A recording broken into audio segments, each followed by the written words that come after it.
I stared at my phone screen, reading Dad's text for the third time. The words hadn't changed. "You're dead to me. Talk to my lawyer." Below it, Mom had added her own message. "We're done enabling your failures. Don't contact us again."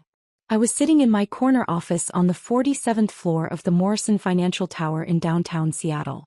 Through the floor-to-ceiling windows, I could see the city sprawling below, the late afternoon sun turning Puget Sound into liquid gold.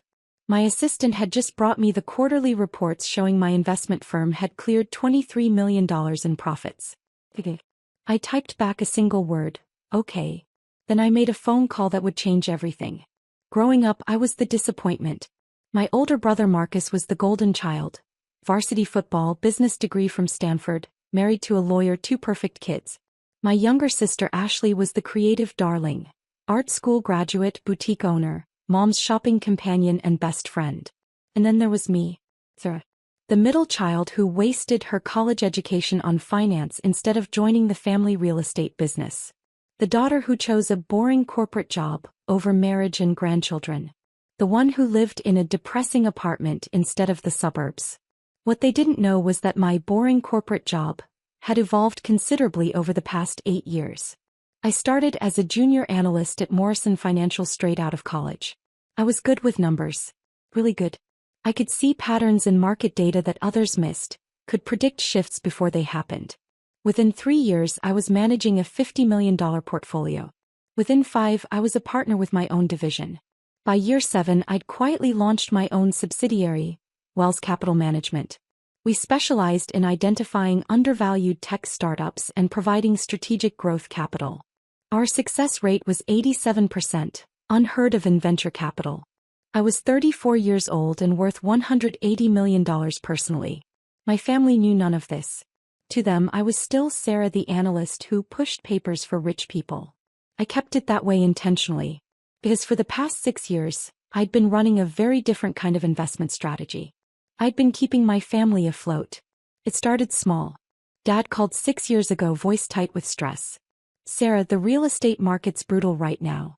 Your mother and I are struggling with the mortgage. Just for a few months, could you help with $2,000? I sent $2,500 that day. The few months became permanent. Every month, like clockwork, I transferred $2,800 to cover their mortgage. They never asked where the money came from. They never said thank you beyond that first week. Then came Marcus's business troubles. His luxury car dealership was bleeding money, but he was too proud to admit it. When he casually mentioned he might lose his house, I quietly paid off his $180,000 mortgage. I had my attorney structure it as an anonymous benefactor program through a shell company. Ashley's boutique was failing before it even opened. She needed $75,000 for inventory and rent. I provided it as a small business grant from a fictional foundation. She believed she'd won some kind of lottery. Over 6 years, I'd provided monthly mortgage payments. $2,800 times 72 months equals $201,600. Utilities for my parents. $400 times 72 months equals $28,800. Marcus's mortgage payoff. $180,000. Ashley's business funding. $75,000. Dad's car lease payments. $850 times 72 months equals $61,200. Emergency loans that were never repaid. $38,400. Mom's medical bills. $23,000. Total, $608,000. I kept meticulous records. Every wire transfer. Every payment confirmation. Every text message thanking me for temporary help. They thought I was barely scraping by. I let them think it. Because every family dinner gave me more data. Every dismissive comment showed me who they really were. Every time they bragged about Marcus's success or Ashley's independence, while I sat silently, I was watching. Bernie. Waiting. 3 months ago things started shifting. Marcus called me for the first time in a year. "Hey Sarah, listen, Ashley and I were talking. We're concerned about Mom and Dad's retirement planning. We think they need better financial guidance." "Okay," I said carefully. "What kind of guidance?" "Well, you work in finance, right? Maybe you could review their portfolio, give them some basic advice. They've been making some risky investments lately. I almost laughed. Their portfolio was the monthly support check I sent them. I can look into it, I said. Great. And hey, keep it simple, yeah? No complicated financial jargon. You know how Dad gets. The condescension was so casual he didn't even realize he was doing it. 2 weeks later I was at Sunday dinner. All of us gathered at my parents' house, the house I was paying for. Marcus was talking about his dealership's record quarter. Ashley was showing off photos from her boutique's expansion. My parents were beaming. Sarah, honey, Mom said, finally acknowledging me. How's work? Still doing that analysis thing. It's going well, I said. That's nice. She turned back to Ashley. Now about your fall fashion line. I excused myself to use the bathroom. On the way I passed Dad's home office. The door was open. I glanced inside and froze. On his desk were bank statements. Lots of them. My monthly transfers were highlighted. And beside them was a handwritten note. S's contribution. Enough for down payment on Lake House? They weren't struggling. They were using my support money as extra cash for luxuries. I took a photo with my phone and returned to dinner. That night I started digging deeper. I had access to forensic accounting resources through my firm. I hired a private investigator. What I found made my blood run cold. The PI's report arrived 2 weeks ago. It was 47 pages long. Finding number 1. Mom and Dad had opened 3 credit cards in my name over the past 4 years. Total debt, $67,000. They'd been making minimum payments using the money I sent them. Finding number 2. Marcus had taken out a business loan using me as a co-signer. I'd never signed anything. The signature was forged. Amount, $142,000. Finding number 3. Ashley's boutique was registered under my social security number as a silent partner. Any business debts or liabilities would fall on me. She already owed suppliers $38,000. Finding number 4. My parents had told extended family I was contributing to a family investment fund that they were managing. 6 relatives had invested money, over $200,000 total, believing I was the financial genius behind it. My parents had spent most of it. My credit score had dropped 120 points. I had collections notices I'd never seen because they were going to an old address. My parents' house where they were intercepting my mail. I sat in my office, hands shaking, reading page after page of documentation. Identity theft. Fraud. Forgery. And they'd done it all while calling me the family disappointment. I called my attorney. Then my forensic accountant. Then my bank president. How would you like to proceed, Ms. Wells? My attorney asked. Carefully, I said. And completely. The text came last Tuesday during a board meeting. Dad, family meeting this Sunday. 2 p.m. Don't be late for once. Me, what's it about? Dad, your attitude. We need to discuss your lack of contribution to this family. I stared at my phone in disbelief. My lack of contribution. Me, I'll be there. Sunday arrived. I drove to their house in my old Honda, the car I kept specifically for family visits. My actual car, a Mercedes S-Class, stayed hidden in my building's garage. I arrived exactly at 2 p.m.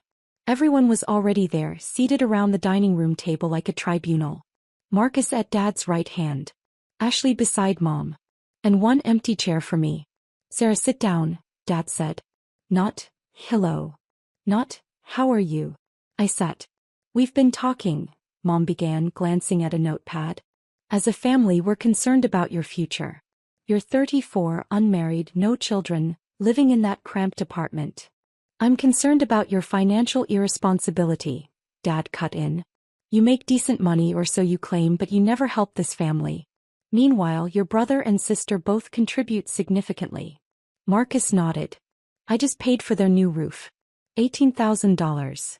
Ashley added, and I've been covering Mom's shopping trips and spa days.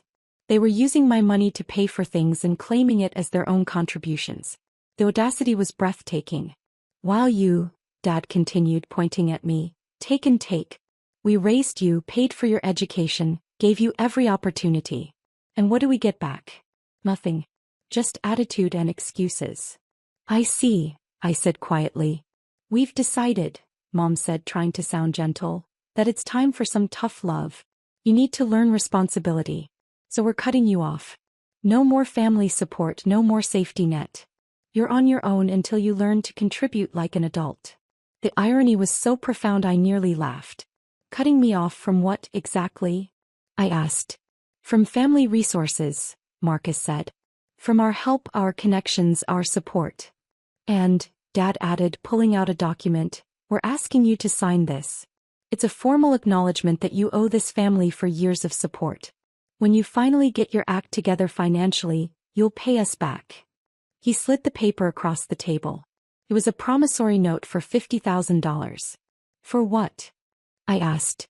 All the dinners, the gifts, the emotional labor of dealing with your failures, Ashley said. We calculated it. I looked at each of them. Really looked at them. My father wearing the watch I'd bought him for his birthday, claiming I owed him. My mother in the designer purse I'd sent for Christmas, saying I never contributed. My siblings, living in homes I'd secretly saved, calling me irresponsible. I pulled out my phone. I'm not signing that, I said calmly. Then you're not welcome here anymore, Dad said, standing. I'm done enabling your selfishness. You're dead to me. Talk to my lawyer if you want to contest this. Mom didn't even look at me. Don't contact us again, Sarah. I stood. Walked to the door. Turned back. Hey, I said. I drove back to my real apartment, the penthouse condo they'd never seen. I sat in my living room looking out at the city lights. Then I made the calls. Monday morning, 8 a.m. My attorney's office. Talk me through the options, I said. James Chin, my attorney, had represented me for 5 years. He'd helped structure my business acquisitions, my real estate holdings, my investment vehicles. He knew exactly what I was worth and what I could do. Option 1. Criminal charges. The identity theft alone is federal. Add the forgery, the fraud, your parents could face serious prison time. Your brother too. Option 2. Civil recovery. Sue for damages, emotional distress, credit repair costs. You'd win everything and destroy them financially. Option 3. He smiled slightly. The one you're actually considering. Complete financial withdrawal. Cut every support stream, call in every debt they don't know they owe, and watch the house of cards collapse. It's legal, it's clean, and it's utterly devastating. How long would it take? For them to feel it? 48 hours. For complete collapse? 30 days. Let's begin. First call. My bank president, Richard Morrison. Yes, the Morrison from Morrison Financial Tower. Richard, I need to execute withdrawal protocols on all support transfers I've outlined in this list. Effective when? Immediately. Also, I need you to personally call the recipients in exactly 48 hours. Inform them that the anonymous funding they've been receiving has been permanently discontinued due to recipient breach of terms. Done. Anything else? Yes. I'll need forensic documentation of all fraudulent accounts opened in my name. Full legal prosecution package. Second call. My forensic accountant, Patricia Huang. Patricia, the family investigation. I need the full report formatted for federal review. Everything. The identity theft, the forged signatures, the credit card fraud, all of it. You're going forward with charges? Not yet. But I want the option ready. Third call. My investment firm's legal department. I need to dissolve any and all shell companies that have been providing anonymous support to the following individuals and businesses. Fourth call. The private investigator. One more task. I need continuous monitoring of my family's financial activities starting now. I want to know the moment they realize what's happening. By Monday evening, every safety net I'd secretly placed under my family was being systematically removed. The monthly mortgage payments? Stopped. The utility support? Gone. Marcus's dealership lease payments I'd been covering through a third-party vendor? Discontinued. Ashley's boutique's angel investor fund? Dissolved. The credit cards in my name? Reported to authorities with full documentation of fraud. The forged business loan? Legal notice of fraud filed with the bank. And the $200,000 my parents had taken from relatives as family investment fund? I prepared a detailed report for each investor showing exactly where their money went. My parents' new outdoor kitchen, their cruise to Alaska, their lake house down payment. Then I waited. Wednesday. 11:47 a.m. My phone rang. I didn't answer. She called again. 4 times in 3 minutes. Then a text, Sarah, call me right now. I was in a meeting with a tech startup CEO seeking $15 million in Series B funding. I silenced my phone and continued the presentation. After the meeting, I had 23 missed calls. Mom, Dad, Marcus, Ashley. A few numbers I didn't recognize. My voicemail was full. I listened to Mom's first message. Sarah, I don't know what you did, but you need to fix it immediately. The bank called. They said our mortgage payment was rejected. Call me back right now. The second message 3 hours later, Dad's voice. Sarah, this isn't funny. Our credit cards were declined at the grocery store. The bank is saying something about fraud investigation. You need to explain what's happening. The fifth message, Marcus panicked. Sarah, what the hell is going on? The dealership's lease payment bounced. They're threatening repossession of the entire inventory. And some investigator came by asking about a loan I supposedly co-signed with you? Call me. The 10th message, Ashley crying. Sarah, please, my boutique's accounts are frozen. They're saying something about fraudulent business registration. I don't understand. Please call me back. I deleted them all. Thursday morning, Richard Morrison called me. I made the notification calls as requested, he said. Your mother hung up on me. Your father demanded to speak to my supervisor. Your brother threatened legal action. And their accounts? Frozen pending fraud investigation. The credit cards in your name have been flagged. Federal investigators have been notified of the identity theft. It's moving quickly. Thank you, Richard. Sarah, he said carefully, they're going to come for you. You understand that? I'm counting on it. Friday afternoon they proved him right. I was in my office when my assistant buzzed. Ms. Wells, there are 3 people in the lobby demanding to see you. They say they're family. Security is with them. Send them up. And please record this meeting per company protocol. I stood at my window looking out at the city when the door opened. They stopped in the doorway staring. At the corner office. At the view. At the nameplate on my desk. Sarah Wells, Managing Partner, Wells Capital Management. What? Mom's voice trailed off. Please sit, I said, gesturing to the conference table. They sat slowly, looking around like they'd entered an alternate dimension. What is this? Dad demanded. What kind of game are you playing? No game, I said calmly. I opened my laptop and projected spreadsheets onto the large screen on the wall. This is my company. Wells Capital Management. We manage $2.3 billion in assets. I founded it 7 years ago. Marcus leaned forward, squinting at the screen. That's impossible. You're an analyst. I was. Then I became a partner at Morrison Financial. Then I launched my own firm. I clicked to the next slide. This is my personal net worth. $180 million. Ashley's hand went to her mouth. But. Mom started. You never said, you live in that apartment. You drive that old Honda. I live in a penthouse condo at Harborview. The Honda is for family visits. My actual car is a Mercedes S-Class. I clicked again. This next slide shows every financial transaction I've made on your behalf over the past 6 years. Shall we review? The spreadsheet filled the screen. Line by line. Payment by payment. Mortgage payments to parents.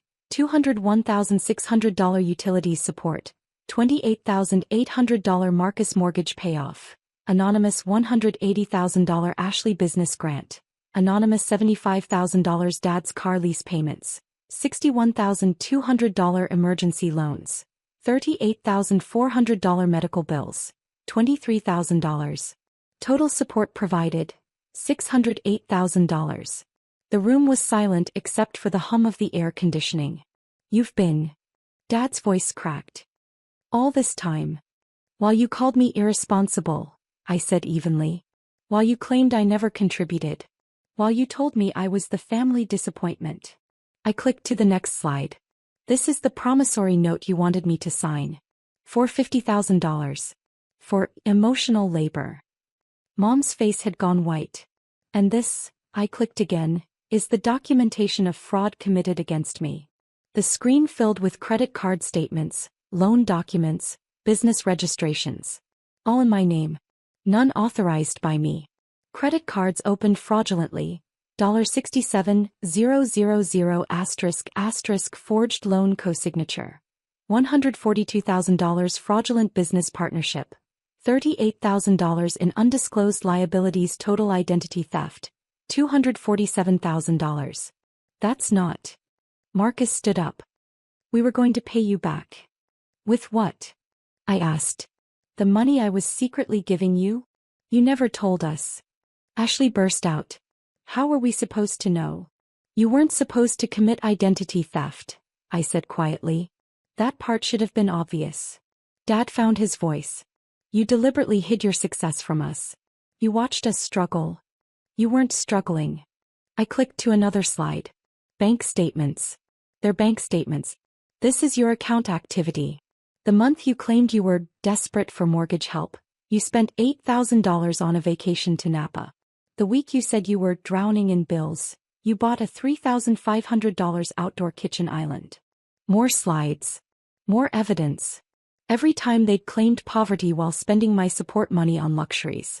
And this, I said, pulling up the final document, is the report showing what you did with the $200,000 you collected from relatives by claiming I was managing a family investment fund. Aunt Carol's $50,000. Cruise to Alaska. New furniture Uncle Tom's $75,000. Lake house down payment. New car cousin Jennifer's $30,000. Home renovations Grandma Helen's $45,000. Jewelry designer clothes. I've prepared individual reports for each of them, I said, showing exactly how you spent their money while claiming I was the financial expert managing it. Mom started crying. We were going to pay them back eventually. With what? I repeated. You have no income stream. Marcus's dealership is failing. The only reason it survived this long is because I was covering his lease payments. Ashley's boutique has been operating at a loss since day one, surviving only on the grant money I provided. And your house. I've been paying the mortgage for 6 years. This is. Dad stood, bracing himself on the table. You can't just abandon your family. You told me I was dead to you, I said. You told me not to contact you. I'm simply honoring your wishes. We didn't mean. You meant every word. I closed my laptop. Here's what happens next. First, all support I've been providing ends immediately. That already occurred on Monday. Second, I've filed fraud reports on every illegal account opened in my name. Federal investigators are involved. Third, I've notified all family members who invested in your fake fund about where their money actually went. They're filing their own lawsuits. You can't do this, Marcus said desperately. We're family. I walked to my desk and picked up a folder. Inside were printed copies of their texts, their demands, their insults. Every "you're a disappointment." Every "you never contribute." Every dismissive comment over 6 years. This is what you said to me, I said, dropping the folder on the table. This is how you treated the person who was keeping you afloat. You made your choice last Sunday. Sarah, please. Mom stood reaching for me. We made a mistake. We didn't know. You made thousands of mistakes, I corrected. You committed identity theft. You forged signatures. You defrauded your own relatives. You treated me like a failure while stealing from me. I walked to the door and opened it. Security will escort you out. What about the mortgage? Dad asked desperately. The cars? Ashley's business? What are we supposed to do? I looked at him. Really looked at him. This man who was supposed to protect me, who instead had stolen my identity and ruined my credit. I don't know, I said. But you'll figure it out. You're adults. You're independent. You don't need support from your disappointment daughter, remember? Marcus tried one more approach. The family investment fund, we need to make that right. If you help us pay back the relatives, we'll confess everything, we'll make it right. No, I said simply. You'll make it right using your own resources. Or you won't. That's not my problem anymore. Sarah, please. Ashley was sobbing now. I'll lose everything. Like you were willing to let me lose everything when you registered your business under my social security number? When those debts came for me, what were you planning to do? She had no answer. Goodbye, I said. My attorney will be in touch regarding the criminal charges. You have about 72 hours before the federal investigation moves forward. I suggest you get your own lawyers. Security appeared at the door. "Ma'am, please escort these people out of the building. They're not to return." I watched them leave. Mom crying. Dad shaking. Marcus and Ashley in shock. Then I closed my office door, sat at my desk and exhaled. My phone buzzed. A text from Richard Morrison. The mortgage company called them. "Foreclosure proceedings begin in 30 days without payment. Thought you'd want to know." I didn't respond. The fallout was immediate and comprehensive. 72 hours post-confrontation. Mom and Dad's house went into pre-foreclosure. Without my monthly payments, they couldn't cover the mortgage. The bank moved swiftly. Marcus's luxury car dealership had their entire inventory repossessed when the lease payment bounced. The dealership closed within a week. The forged loan I'd reported meant he was now under federal investigation. Ashley's boutique had its bank accounts frozen due to the fraudulent business registration. Her suppliers demanded immediate payment for the $38,000 in outstanding invoices. She couldn't pay. The relatives who'd invested in the family fund filed a joint lawsuit against my parents for fraud and misrepresentation. The amount, $200,000 plus damages. 1 week. Federal investigators contacted me for a formal statement about the identity theft. I provided them with everything. Every fraudulent credit card, every forged signature, every piece of documentation Patricia had compiled. The investigator, a woman named Agent Martinez, looked at the evidence and shook her head. "This is one of the most comprehensive family fraud cases I've seen. They did this for years." "Yes," I said. "And you were supporting them financially the entire time?" "Yes." "Why?" I thought about that. "Because I thought that's what family did." I was wrong. 2 weeks. Marcus called from a number I didn't recognize. I answered by accident. "Sarah, please, you have to stop this. The federal investigation, they're talking about criminal charges. I could go to prison." "You forged my signature on a $142,000 loan," I said calmly. "That's a federal crime." I was desperate. The dealership was failing. "So you committed fraud." "We're family." "You keep saying that word. I don't think you know what it means." He started crying. "Please. I have kids. Think about your niece and nephew." "I am thinking about them," I said. "I'm thinking about how you were willing to destroy my credit, my financial future, my entire life to save your failing business. What kind of example is that for them?" "I'll pay you back. Somehow. I'll find a way." "Marcus, you can't pay me back. You have nothing. Your house is mine, I paid off the mortgage. Your dealership is gone. Your credit is destroyed. You're likely facing federal charges." I paused. "You did this to yourself." I hung up. 3 weeks. Mom sent a letter. Actual handwritten letter delivered to my office. "Dear Sarah, I don't know what to say except I'm sorry. We were wrong. So wrong. We didn't see you clearly. We didn't value you. We took advantage of your generosity and then blamed you for not doing more. The house is going to foreclosure. Your father and I are moving in with his sister in Idaho. Marcus and his family lost their house. Ashley's boutique closed. Our lives are falling apart. I'm not asking you to fix it. I know we don't deserve that. I'm just asking you to understand that we never meant to hurt you this badly. We were thoughtless, selfish, and cruel. But we loved you. We still love you. If you can ever forgive us, please let us know." I read it 3 times. Then I filed it with the other evidence. 30 days. The federal investigation resulted in charges. Identity theft, fraud, forgery. Mom and Dad were facing up to 5 years. Marcus was facing up to 10 because of the loan amount. They took a plea deal. Guilty plea, restitution payments, probation. No prison time if they could prove they were actively working to repay their victims. The relatives' lawsuit settled. Mom and Dad signed over their life insurance policies, their retirement accounts, everything. It still wasn't enough to cover the full $200,000. Ashley filed for bankruptcy. Her boutique's debts were discharged, but she lost everything she'd built. My credit was restored. The fraudulent accounts were removed. My score climbed back up 120 points. And I sat in my office looking out at the city feeling nothing.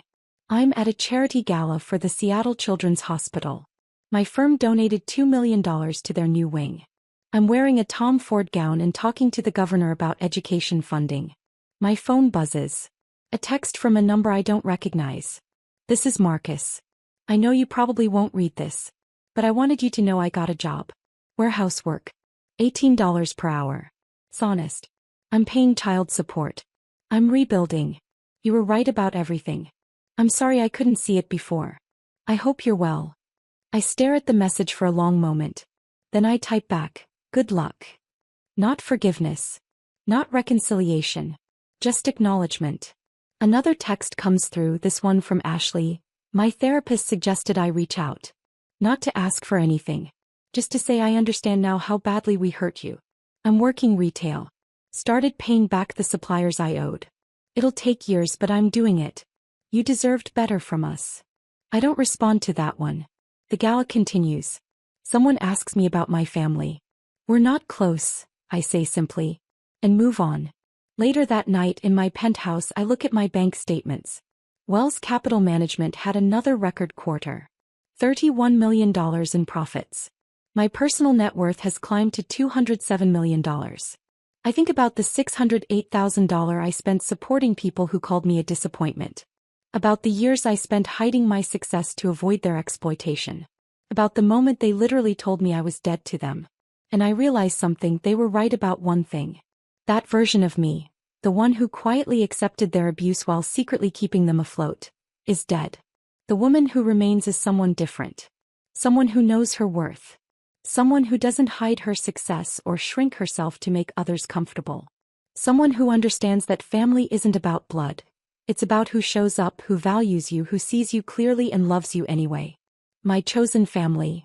My business partners, my real friends, my mentors. They threw me a surprise party last month when I closed a $90 million deal. They celebrated me. They saw me. That's what family actually looks like. I get one final text that night. From Dad. I know you won't believe this, but losing everything taught me something.